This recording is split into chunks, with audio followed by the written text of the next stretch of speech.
इससे पहले ना किसी ने सुनी, ना किसी ने देखी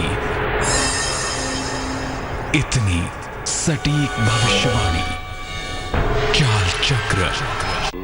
नमस्कार, बहुत स्वागत है आपका। आप देख रहे हैं चाल चक्र और मैं हूं आपके साथ शैलेंद्र पांडे। तेज के तमाम दर्शकों को श्री कृष्ण जन्माष्टमी की हार्दिक शुभकामनाएं। हम आशा करेंगे कि भगवान कृष्ण की अपूर्व कृपा से हम सबके जीवन में मधुरता आएगी, हम सबकी मुश्किलें जीवन की दूर हो जाएंगी। आज हम बात करेंगे आज के दिन कौन से ऐसे मंत्रों का जप है जो करना आपके लिए बहुत इंपॉर्टेंट है। कौन से मंत्र किस समस्या को दूर करेंगे, मंत्रों के जप करने का तरीका क्या होगा। आपके जीवन की हर छोटी बड़ी समस्या के समाधान के लिए आज आपको जन्माष्टमी के दिन भगवान कृष्ण के मंत्र का जप करना है, खासतौर से रात के समय सनसेट के बाद। उस महाप्रयोग पर बात करेंगे, तमाम चीजों को समझेंगे।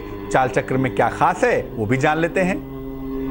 चाल चक्र में आज हम बात करने वाले हैं श्री कृष्ण जन्माष्टमी के विशेष प्रयोगों के बारे में। कैसे भगवान कृष्ण की छोटी छोटी पूजा उपासना आज के दिन आप करके अपनी तमाम मनोकामनाओं को पूरा कर लेंगे, ये भी हम समझेंगे, ये भी हम जानेंगे। राशियों की सटीक भविष्यवाणी भी जानेंगे और आज की शुभ पहर की चर्चा भी करेंगे।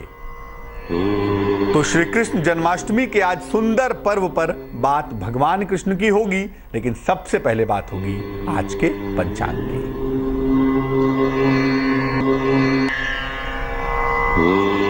आज तिथि है भाद्रपद कृष्ण अष्टमी। आज भगवान की जन्माष्टमी है। भाद्रपद मास के कृष्ण पक्ष की अष्टमी तिथि है आज। नक्षत्र है कृत्तिका और कृत्तिका के बाद आज ही रोहिणी भी लग जाएगी, तो अष्टमी तिथि के साथ रोहिणी के संयोग को ही हम जन्माष्टमी कहते हैं। चंद्रमा वृषभ राशि में होंगे और जब भगवान का जन्म हुआ था उस दिन भी चंद्रमा वृषभ राशि में ही थे। राहु काल का समय दोपहर के 1:30 से तकरीबन 3 बजे तक। इसमें कोई भी नया और शुभ कार्य करने से आपको बचना चाहिए और दक्षिण दिशा की तरफ आज यात्रा करने की मनाही है, तो बेहतर होगा कि आज दक्षिण दिशा की तरफ यात्रा ना करें। लेकिन अगर यात्रा करना जरूरी है, मजबूरी है, तो भगवान का नाम लेके और जरा सा दही मक्खन खाके आज यात्रा पर निकलिएगा तो मुश्किल से बचे रहिएगा। चूंकि आज जन्माष्टमी का दिन है, दो बातें पहले ही बता दूं। एक तो जो भी पूजा उपासना के हम आपको तरीके बता रहे हैं, ये आप शाम में करिएगा या मिडनाइट में, मध्यरात्रि में करिएगा, भगवान कृष्ण के जन्म हो जाने के उपरांत। यानी मिडनाइट में अगर करें तो भी अच्छा है, संध्या काल को करें तो भी अच्छा है, और अगर ये छोटे छोटे आप प्रयोग करें तो आपकी बहुत सारी मनोकामनाएं पूरी हो जाएंगी। चलिए पहला प्रयोग आपको बताते हैं। भगवान कृष्ण का सबसे अधिक जो पूजा विधान बताया जाता है वो होता है संतान प्राप्ति के लिए। संतान की प्राप्ति नहीं हो पा रही है तो क्या करना चाहिए? आज आपको भगवान कृष्ण का पंचामृत से अभिषेक करना है। दूध, दही, शहद, शक्कर, घी, जरा सा गंगा जल और 2 पत्ते तुलसी के मिलाकर आप पंचामृत बना लीजिए। भगवान कृष्ण का इसी से अभिषेक करिए, उनकी मूर्ति का उसी से अभिषेक करें, उनके चरणों को धुलाएं। उसके बाद उस पंचामृत को एकत्र कर लें, इकट्ठा कर लें। स्नान कराने के बाद जल से स्नान कराएं, फिर उनको वस्त्र पहनाना चाहें वस्त्र पहनाएं, पीले वस्त्र उनको दिए जाते हैं। और इसके बाद उनके सामने घी का एक दीपक जलाएं। घी का दीपक जलाने के बाद संतान गोपाल मंत्र का कम से कम 108 बार जप करें। संतान गोपाल मंत्र है ओम क्लीं देवकी सुत गोविंद वासुदेव जगतपते देहि में तनयम कृष्ण त्वामहम शरणम गता। इसको ओम क्लीं भी पढ़ सकते हैं। क्लीं से स्पीड बढ़ाई जाती है बेसिकली, तो क्लीं लगाना चाहें तो लगाएं, नहीं तो ओम देवकी सुत गोविंद वासुदेव जगतपते देहि में तनयम कृष्ण त्वामहम शरणम गता। इस मंत्र का आपको 108 बार जप करना है। और याद रखिए, पति पत्नी एक साथ मिलकर अगर ये प्रयोग करें तो ये प्रयोग निश्चित फलदायी होगा। और जिस पंचामृत से उनको स्नान करवाया है वो पंचामृत पति और पत्नी निश्चित रूप से ग्रहण करेंगे, तो संतान प्राप्ति की जो कामना है, संतान प्राप्ति की जो अभिलाषा है, निश्चित रूप से पूरी हो जाएगी। अब शादी नहीं हो पा रही है, चाहे आप पुरुष हैं चाहे आप स्त्री हैं, आप चाहते हैं कि आपका शीघ्र विवाह हो जाए, क्या करना चाहिए? देखिए, भगवान कृष्ण को सुगंधित जल अर्पित करिए। जल में जरा सा चंदन की सुगंध मिला लें या गुलाब की सुगंध मिला लें। भगवान कृष्ण के चरण धुलाएं या भगवान कृष्ण को उससे स्नान कराएं। तो भगवान कृष्ण को सुगंधित जल अर्पित करें। इसके बाद उनको पीले फूल चढ़ाएं, उनके चरणों में चढ़ाएं या उनको पीले फूलों की माला चढ़ाएं। और इसके बाद एक मंत्र जपेंगे। मंत्र होगा गोकुलनाथाय नमः। गोकुलनाथाय नमः कम से कम 108 बार, यानी एक माला या ज्यादा से ज्यादा 11 माला, 11 गुणे 108 बार इस मंत्र का जप करेंगे। पुरुष भी कर सकते हैं, स्त्री भी कर सकती हैं। और जो इत्र से, सुगंध से उनको स्नान करवाया है, उस जल को इकट्ठा करके पूरे घर में छिड़का जाता है। यह बात भी याद रखिएगा। तो भगवान को सुगंधित जल से स्नान करवाना है, पीले फूल अर्पित करने हैं और गोकुलनाथाय नमः का यथाशक्ति मन भर के जप करना है। ऐसा करने से निश्चित रूप से आपकी शादी जल्दी हो जाएगी। प्रेम और समर्पण से भगवान कृष्ण का नाम लीजिए और उसके बाद काम कीजिए, देखिए आपका काम बन जाएगा। शादी तो हो गई, लेकिन शादी होने से बड़ी चुनौती होती है कि शादीशुदा जीवन अच्छा रहे, वैवाहिक जीवन सुखद रहे, वैवाहिक जीवन हार्मोनियस रहे, बढ़िया रहे। क्या करना चाहिए सुखद वैवाहिक जीवन के लिए? भगवान कृष्ण का दुग्ध से अभिषेक करें। जल में दुग्ध मिला लें या सीधा ही दूध से अभिषेक करें। दूध से उनको नहलाएं, उसके बाद पानी से नहलाएं, शरीर पोंछें, उनको वस्त्र दें। उस दूध को इकट्ठा कर लीजिएगा, फेंकिएगा नहीं, वो प्रसाद है। इसके बाद आपको एक मंत्र जपना है। मंत्र देखिए, क्लीं ग्लौं क्लीं श्यामलांगाय नमः। क्लीं ग्लौं क्लीं श्यामलांगाय नमः। इस मंत्र का कम से कम 108 बार जप करिए और इसके बाद प्रार्थना करिए कि आपका वैवाहिक जीवन सुखद हो। अगर घर में है तो परिवार के सभी लोगों को प्रसाद के रूप में दुग्ध को दीजिए, स्वयं भी ग्रहण करिए। आप देखेंगे कि इस चमत्कारी प्रयोग से आपके वैवाहिक जीवन में जो कलह है, जो कलेश है, जो तनाव है, वो धीरे धीरे करके डूबना शुरू हो जाएगा, शांत होने लगेगा।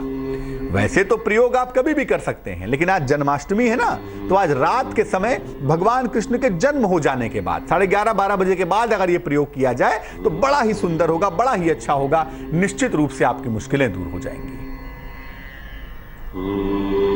अब ये जानते हैं विद्या और शिक्षा की प्राप्ति के लिए क्या करेंगे, क्या उपाय होगा। देखिए, भगवान कृष्ण के बारे में कहते हैं कि 64 दिनों में ही उन्होंने समस्त शास्त्रों का अध्ययन कर दिया था, सब शास्त्र। खैर, उनके लिए अध्ययन करना ना करने का क्या सवाल है, जिसको सब पता है उसको क्या अध्ययन करना। लेकिन फिर भी मानवीय लीला में 64 दिनों में समस्त शास्त्रों का अध्ययन भगवान कृष्ण ने कर लिया था। भगवान कृष्ण को केसर के जल से आपको स्नान कराना है ज्ञान, विद्या और बुद्धि के लिए। आज के दिन रात के समय जल में जरा सा केसर मिला लीजिए, हल्का सा पीलापन, नारंगीपन जल में आ जाएगा। उसके बाद उस जल से ओम क्लीं कृष्णाय नमः या कृष्ण कृष्ण कृष्ण कृष्ण कह के उनको स्नान करवाइए। इस जल को एकत्र कर लेंगे, फेंकेंगे नहीं।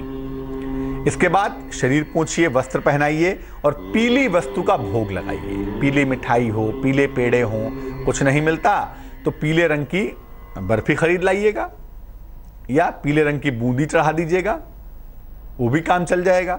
इसके बाद आपको जो मंत्र जपना है, ये ज्ञान का महामंत्र है।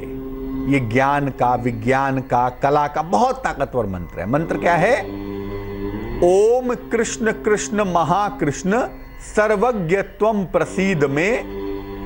ओम कृष्ण कृष्ण महाकृष्ण सर्वज्ञत्वम प्रसीद में। रमा रमण विद्येश विद्यामाशु प्रयच्छ में। रमा रमण विद्येश विद्यामाशु प्रयच्छ में। इस मंत्र का जप करना है। और जप करने के बाद जो वो जल है ना, जिससे आपने स्नान करवाया था केसर के जल से, उस जल को अपने ऊपर छिड़क लेंगे और बाकी बचा हुआ जल घर के चारों तरफ डाल के बाकी पौधे में डाल देंगे। जिन लोगों को कंपटीशन की तैयारी करनी है, जिनको कोई शिक्षा प्रतियोगिता में अपीयर होना है, कोई एग्जामिनेशन देना है, कोई एजुकेशन में अपीयर होना है, उनके लिए ये महामंत्र है, ये महाप्रयोग है। विशेष कल्याणकारी भी होगा, विशेष लाभकारी भी होगा। अब उनके लिए जानते हैं उपाय जो लक्ष्मी की प्राप्ति चाहते हैं, जो चाहते हैं कि उन्हें धन की प्राप्ति हो। कहा जाता है, भगवान की जब व्याख्या की जाती है तो कहा जाता है कि प्रभु तुम्हें क्या अर्पित करूं, लक्ष्मी तो तुम्हारे चरणों में रहती है, रत्नाकर यानी हिमालय तुम उसके ऊपर बैठे रहते हो, और समुद्र को भी रत्नाकर कहते हैं, समुद्र के ऊपर तुम निवास करते हो। तो भैया ईश्वर तो तुम्हारे पास तो सब कुछ है, धन संपत्ति संपदा माणिक मुक्ता रत्न सबकी खान तुम्हारे अधीन है, लक्ष्मी स्वयं तुम्हारे अधीन है, हे प्रभु तुम्हें क्या दूं। ये कहा जाता है भगवान के बारे में जब बात की जाती है। तो जिसके पास लक्ष्मी है, जो लक्ष्मी का कंट्रोलर है, यानी जो पैसे का कंट्रोलर है, पैसा उसी से मांगेंगे ना। तो लक्ष्मी की प्राप्ति के लिए क्या उपाय करेंगे? आज के दिन का विशेष महत्व है। अगर आप धन चाहते हैं, भगवान से प्रार्थना करते हैं, क्या मिलेगा आपको? भगवान कृष्ण को सबसे पहले आपको वस्त्र अर्पित करने हैं, और भगवान कृष्ण को पीतांबर अर्पित किया जाता है। पीले वस्त्र की भगवान कृष्ण के साथ विशेष एसोसिएशन है, पीला वस्त्र वो पहनते हैं ऐसा हम मानते हैं। तो भगवान कृष्ण को पीले वस्त्र आपको अर्पित करने हैं। इसके बाद उन्हें माखन, मिश्री और तुलसी दल का भोग लगाना है। माखन का, मिश्री का और तुलसी दल का भोग भी लगाना ही लगाना है। इसके बाद एक मंत्र जपना है। मंत्र देखिए क्या है? मंत्र है लीला दंड गोपी जन संसक्त दोर दंड बाल रूप मेघश्याम भगवन विष्णु स्वाहा। फिर से नोट करें, लीला दंड गोपी जन संसक्त दोर दंड बाल रूप मेघश्याम भगवन विष्णु स्वाहा। ये मंत्र आपको जपना है, और ये मंत्र आपको कम से कम 108 बार तो जपना ही है। फिर से रिपीट कर दूं, भगवान कृष्ण को वस्त्र अर्पित करें। वस्त्र अर्पित करने के बाद उन्हें माखन, मिश्री और तुलसी दल का भोग लगाएं। इसके बाद फिर से मंत्र बताते हैं आपको, मंत्र का जप करें, लीला दंड गोपी जन संसक्त दोर दंड बाल रूप मेघश्याम भगवन विष्णु स्वाहा। यह मंत्र कम से कम 108 बार आपको जपना है। और इसको जपने के बाद आप ये प्रार्थना करेंगे कि हे प्रभु, धन के सारे सागर तुम्हारे ही अधीन है प्रभु। मैं धनवान हूं या ना हूं, लेकिन जो मेरे जीवन में धन की मुश्किल है, हे प्रभु उसको दूर करो। तो कृष्ण तो है ही रसेश्वर, कृष्ण तो है ही रस के सागर। तो जब आप उनसे प्रार्थना करेंगे तो निश्चित रूप से उनकी कृपा आपको प्राप्त होगी, आपके जीवन से धन की मुश्किलें दूर हो जाएंगी। अब चूंकि बात जन्माष्टमी की है, बहुत सारे मंत्र हमने आपको बताए, बहुत सारी पूजा विधान आपको बताया जो आज आप करेंगे। तो ये समझना बहुत जरूरी है कि भगवान कृष्ण की पूजा में किन किन बातों का ध्यान हमें रखना होगा। सबसे पहली बात यह है कि भगवान कृष्ण की पूजा मधुर भाव से की जाती है। कृष्ण मतलब होता ही है जो आकर्षित करे, जो सृष्टि को अपनी तरफ एक समान भाव से आकर्षित करे, वो कृष्ण है।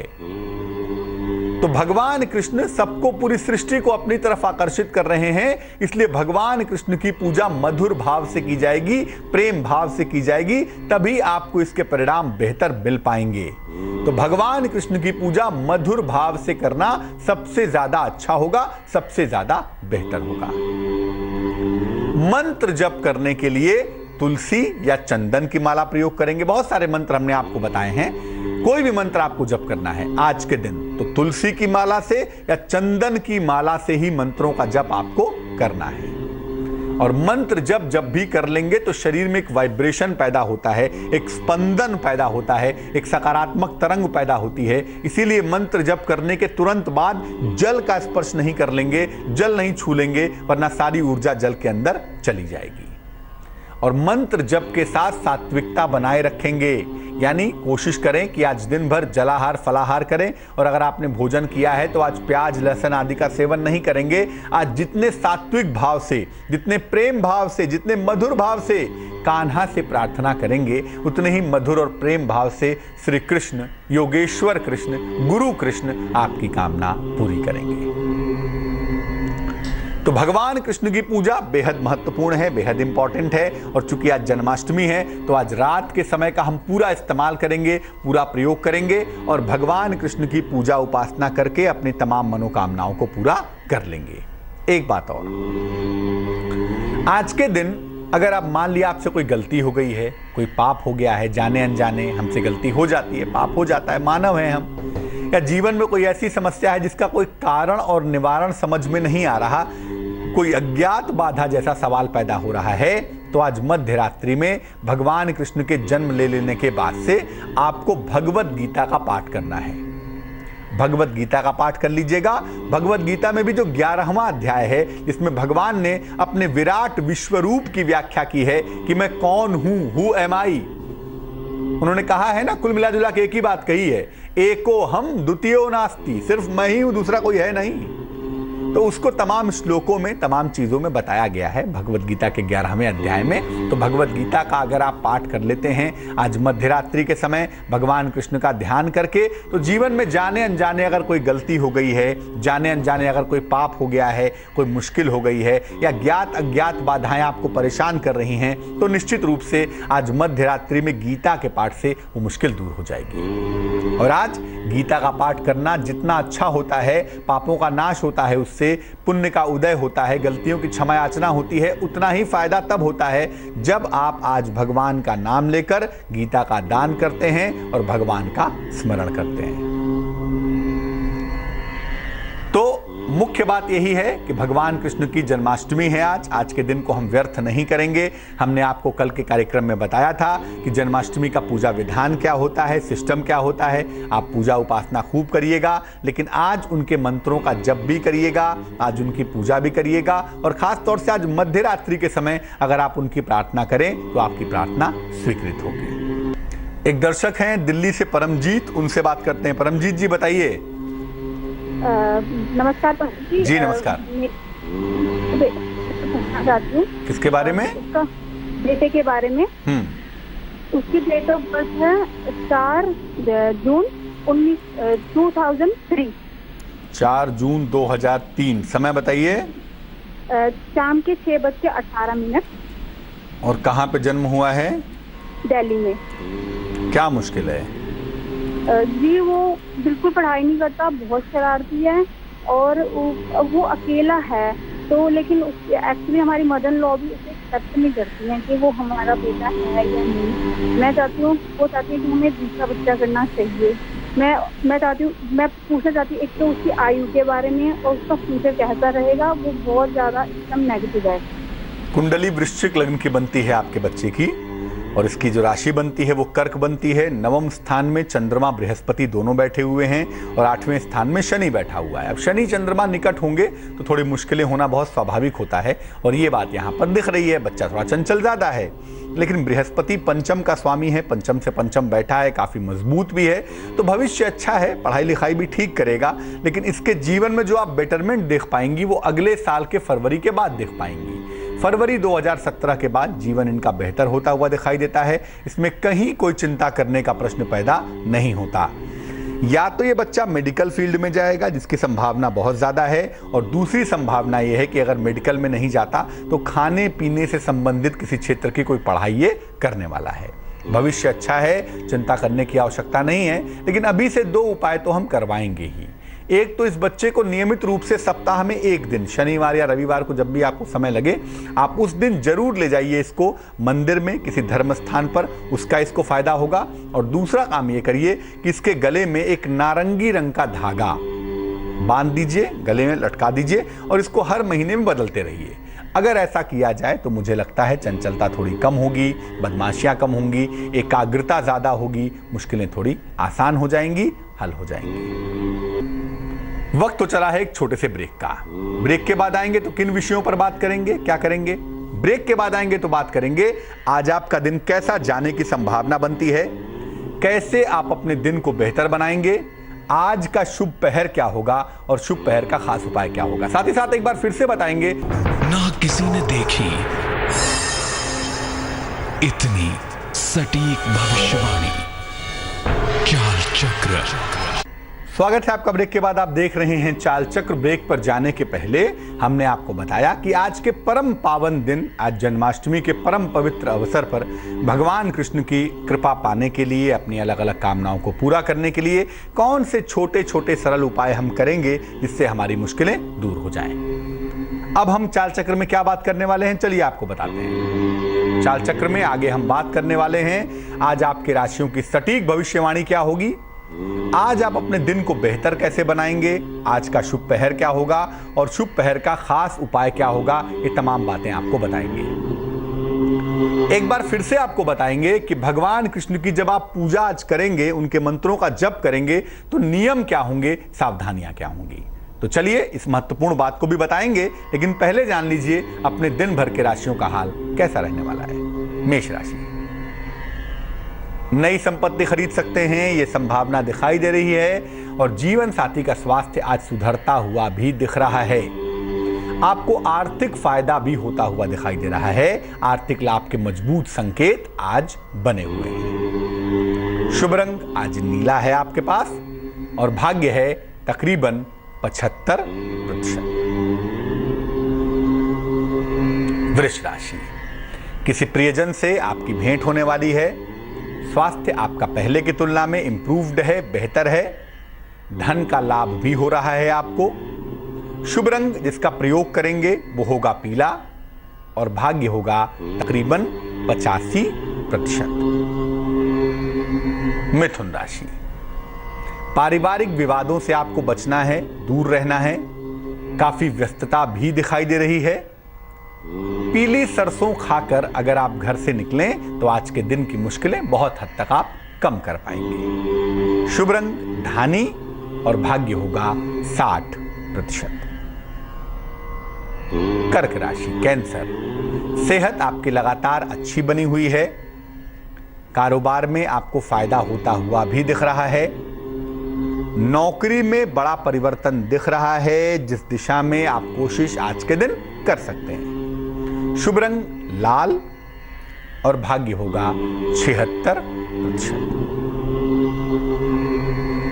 सिंह राशि, अगर अविवाहित हैं तो विवाह तय होने का योग बना हुआ है।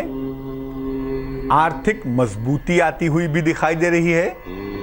रोजगार की तमाम समस्या भी आपकी दूर होती चली जा रही है। रोजगार की समस्याएं दूर हो रही हैं। शुभ रंग जिसका प्रयोग करेंगे, इस्तेमाल करेंगे वो होगा सुनहरा और भाग्य होगा तकरीबन 65%। कन्या राशि, मुकदमों में सफलता के संकेत दिखाई देते हैं। अगर कोई मुकदमा है, कोई विवाद है, आज कोशिश करेंगे तो आपको उसमें विजय मिलेगी, आपको उसमें सफलता मिलेगी। परिवार में मंगल कार्य का योग बना हुआ है और संतान की उन्नति भी अवश्य ही हो रही है। शुभ रंग भूरा है और भाग्य है 80%। तुला राशि, लिब्रा, सेहत आपकी बहुत अच्छी नहीं दिखाई देती। सेहत थोड़ी कमजोर दिख रही है। अनावश्यक वाद विवाद की नौबत आती हुई दिखाई दे रही है। आज दिन में दिक्कत ना हो, कहीं कोई वाद विवाद ना हो जाए, कहीं मुश्किल में ना आ जाए। चंद्रमा 8वें खाने में है तो आज जीरा खाकर घर से निकलेंगे तो मुश्किल से बचे रहेंगे। शुभ रंग क्रीम और आज मेहनत वाली किस्मत है। भाग्य है तकरीबन 50%। वृश्चिक राशि, भाई बहन के साथ आपके संबंध बेहतर होते हुए दिख रहे हैं। सेहत में इंप्रूवमेंट हो रहा है, सुधार हो रहा है और कैरियर में बदलाव की संभावनाएं भी लगातार बनी हुई हैं। शुभ रंग जिसका प्रयोग करेंगे, इस्तेमाल करेंगे वो होगा गुलाबी और भाग्य होगा तकरीबन 71%। धनु राशि, सेजिटेरियस, वाहन खरीद सकते हैं आप। अगर आप कोशिश करें तो आप गाड़ी खरीद सकते हैं। नौकरी में आपको लाभ भी हो रहा है और लगता है कि आज किसी आनंददायक यात्रा पर, सुंदर यात्रा पर जाने वाले भी हैं। शुभ रंग फिरोजी होगा और भाग्य होगा तकरीबन 69%। मकर राशि, कैप्रिकॉर्न, संतान प्राप्ति के सुंदर योग बने हुए हैं। लिखा पढ़ी के मामलों में हालांकि आपको सावधानी बनाए रखना है।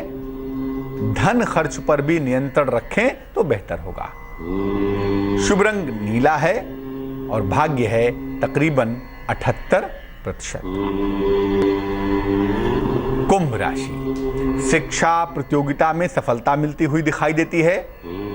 संपत्ति का सुख मिलता हुआ भी दिखाई दे रहा है। पारिवारिक विवाद अगर कोई जीवन में है तो वो सुलझते हुए दिख रहे हैं। शुभ रंग जिसका प्रयोग करेंगे वो होगा सफेद और भाग्य होगा तकरीबन 76%। मीन राशि पाइसेस, मान सम्मान की प्राप्ति होगी आपको। अगर आप कोई कारोबार करते हैं, कोई व्यापार करते हैं, व्यवसाय करते हैं तो उसमें आपको सफलता मिलेगी। स्थान परिवर्तन ना करें तो बेहतर होगा। शुभ रंग नारंगी है और भाग्य है तकरीबन 89%। एक दर्शक जुड़ रही हैं मुरादाबाद से, सुरेखा जी हैं, उनसे बात करते हैं। सुरेखा जी बताइए। जी मैं पंडित जी नमस्कार। जी नमस्कार। मैं अपनी बेटी के बारे में जानना चाहती हूँ। डेट ऑफ बर्थ क्या है उनकी?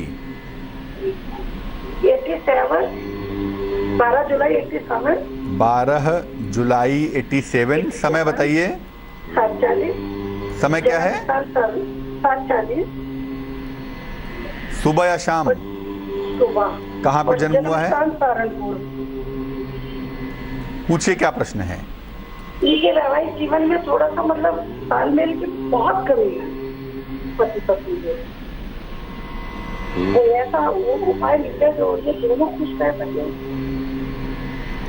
देखिए, जो कुंडली इनकी हमारे पास बन पाती है, ये कुंडली हमारे पास इनकी बन रही है कर्क लग्न की, राशि मकर है, सप्तम स्थान में 7वें भाव में चंद्रमा बैठा है। और सप्तम भाव में चंद्रमा बैठे या गुरु बैठ जाए तो वैवाहिक जीवन में दिक्कतें होती हैं। हालांकि इसमें सेपरेशन के योग नहीं बनते क्योंकि बृहस्पति आपकी बेटी का अच्छा है, तो मुझे लगता है थोड़ी बहुत उठापटक के बाद वैवाहिक जीवन ठीक हो जाएगा। हमें थोड़ा सा इंतजार करना होगा। आपकी बेटी की महादशा चल रही है राहु की और अंतरदशा फिलहाल चल रही है केतु की। 1 महीने के बाद तकरीबन मध्य सितंबर से हम इनका जीवन बेहतर होता हुआ देख पा रहे हैं। मध्य सितंबर के बाद पारिवारिक जीवन बेहतर होना चाहिए, लेकिन एक तो इनको अपने स्वास्थ्य का ध्यान रखना है। शुक्र की दशा में आंखों की दिक्कत ना हो, कोई मानसिक तकलीफ ना हो और साथ ही साथ कोई दुर्घटना ना घटे, इसका ध्यान रखना है। और जहां तक है स्वभाव का, वाणी का नियंत्रण बनाए रखना है। अगर इतना काम किया जाए तो मुझे लगता है इनकी मुश्किल हल हो जाएगी, इनकी समस्या दूर हो जाएगी। 2 उपाय करने की मैं सलाह दूंगा। एक तो इनको अभी से एक मोती पहना दी जाए, एक 12-14 रत्ती की मोती चांदी की अंगूठी में सीधे हाथ की छोटी उंगली में सोमवार की रात्रि को पहनाना इनके लिए शुभ रहेगा। एक मोती इनको पहना दें। और दूसरा ये है कि इनको बोलें कि रोज सुबह और रोज शाम ओम शुंग शुक्राय नमः, ओम शुंग शुक्राय नमः, इस मंत्र का जप करें, शुक्र के मंत्र का जप करें, मोती धारण करें, उससे मुश्किल हल होगी। और अगर अंगुली में हीरा पहना हुआ है तो कृपा करके हीरा निकाल देंगी। हीरा पहनने से इनको दिक्कत हो सकती है। तो भगवान कृष्ण के जन्माष्टमी की हम बात कर रहे हैं। एक बार आपको फिर से बता देते हैं कि कृष्ण जन्माष्टमी पर जब आप मंत्रों का जप करते हैं या भगवान कृष्ण की जब पूजा करते हैं तो किन बातों का आपको ध्यान रखना चाहिए। सबसे पहली बात, भगवान कृष्ण की पूजा आनंद की पूजा है, रस की पूजा है, इसलिए भगवान कृष्ण की पूजा मधुर भाव से करेंगे। जितने प्रेम भाव से, जितना प्रेम में डूबकर, जितने मधुर भाव से करेंगे उतना ही ज्यादा आपके लिए बढ़िया होगा। दूसरी बात, भगवान कृष्ण के मंत्रों का जो जप करेंगे वो तुलसी या चंदन की माला से करेंगे। अंगुली पर भी जप सकते हैं। और अगर माला का प्रश्न पैदा हो किस माला पर मंत्र जपेंगे तो तुलसी या चंदन की माला का ही प्रयोग करेंगे तो वही आपके लिए बेहतर होगा। तीसरी बात यह है कि मंत्र जप करने के बाद जल का स्पर्श नहीं करेंगे। मंत्र जप करने से शरीर में एक ऊर्जा पैदा होती है, एक एनर्जी पैदा होती है और जब आप जल का स्पर्श करते हैं तो सारी एनर्जी जल में चली जाती है। तो मंत्र जप करने के 5 मिनट तक पानी का स्पर्श नहीं करेंगे, पानी नहीं पिएंगे, जल का स्पर्श नहीं करेंगे तो बढ़िया होगा। और अंतिम बात याद रखिए कि जब भी आप भगवान कृष्ण की पूजा करते हैं, उनके मंत्रों का जप करते हैं, आज करें या कभी भी करें, सात्विकता बनाए रखें। मांस, मदिरा, प्याज, लहसुन आदि का सेवन न करें क्योंकि भगवान कृष्ण की पूजा वैष्णव तंत्र की पूजा है, उसमें लापरवाही नहीं की जा सकती। चलिए एक दर्शक से बात करते हैं। स्मिता जुड़ रही हैं हमारे साथ देवघर झारखंड से। स्मिता बताइए। जी प्रणाम पंडित जी। जी नमस्कार। मैं अपने बेटे के बारे में पूछना चाह रही हूँ पंडित जी। डेट ऑफ बर्थ क्या है उनकी? 17/2/2002। समय बताइए। उसका जन्म हुआ है पश्चिम बंगाल बीरभूम जिला में। समय उस समय उसका समय है शाम में 3:17। और जन्म हुआ है वीरभूमि पश्चिम बंगाल में। पश्चिम बंगाल, बीरभूम जिला। क्या प्रश्न है, क्या सवाल है? पंडित जी, सबसे पहले तो उसके बारे में कोई पंडित जी बताए थे 20-21 साल में कोई ग्रह है उसके ऊपर, और दूसरा उसको किस लाइन में उसका पढ़ाई करना अच्छा रहेगा, उसके भविष्य के बारे में थोड़ा बताइए। उसका सेहत ठीक रहेगा ना? कुंडली आपके बेटे की कर्क लग्न की बनती है, राशि आपकी बेटे की मेष है, चंद्रमा केंद्र में है, बुध भी केंद्र में है। केंद्र में केवल शुभ ग्रह दिखाई देते हैं, इसलिए कोई खास चिंता करने की आवश्यकता नहीं है। स्वास्थ्य को लेके या कोई ऐसी मारक दशा वशा की संभावना नहीं बनती। हाँ, इतना जरूर है कि 8वें खाने में शुक्र सूर्य बैठे हुए हैं, तो आई साइट का ध्यान रखना होगा। आंखों की समस्या में लापरवाही नहीं करनी होगी, और चोट चपेट सरवर में न लगे उसका ध्यान रखेंगे।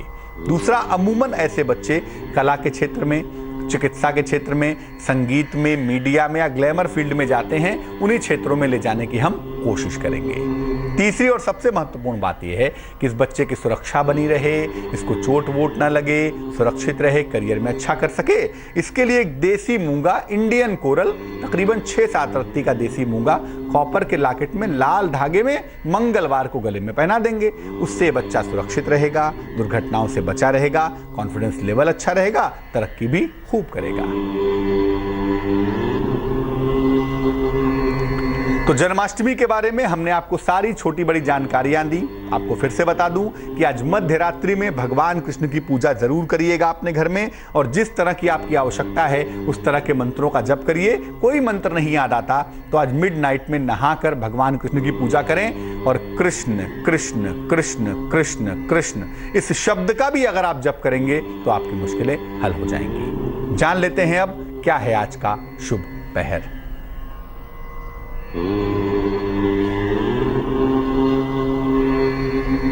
आज का शुभ पहर है रात को 11:30 से तकरीबन 1 बजे तक। आज का शुभ पहर होगा रात को 11:30 से तकरीबन 1 बजे तक, मिडनाइट का समय होगा। इस समय में भगवान कृष्ण के चरण सुगंधित जल से धुलाइए, और उसके बाद उस जल को इकट्ठा कर लीजिए और घर में छिड़क दीजिए। आपका घर और घर के लोग सुरक्षित बने रहेंगे। कृष्ण के चरणों से निकला हुआ जल आप सबकी सुरक्षा को मेंटेन रखेगा, लेकिन ये करेंगे मध्य रात्रि में ही बेहतर होगा। कृष्ण जन्म के बाद करें। वैसे शुभ पहर का समय होगा रात को 11:30 से तकरीबन 1 बजे तक। तो आज के लिए चाल चक्र में बस इतना ही। एक बार फिर से आप सबको जन्माष्टमी की हार्दिक शुभकामनाएं। मुझे दीजिए इजाजत। आगे देखिए रिश्तों की कहानी संजय सिन्हा के साथ।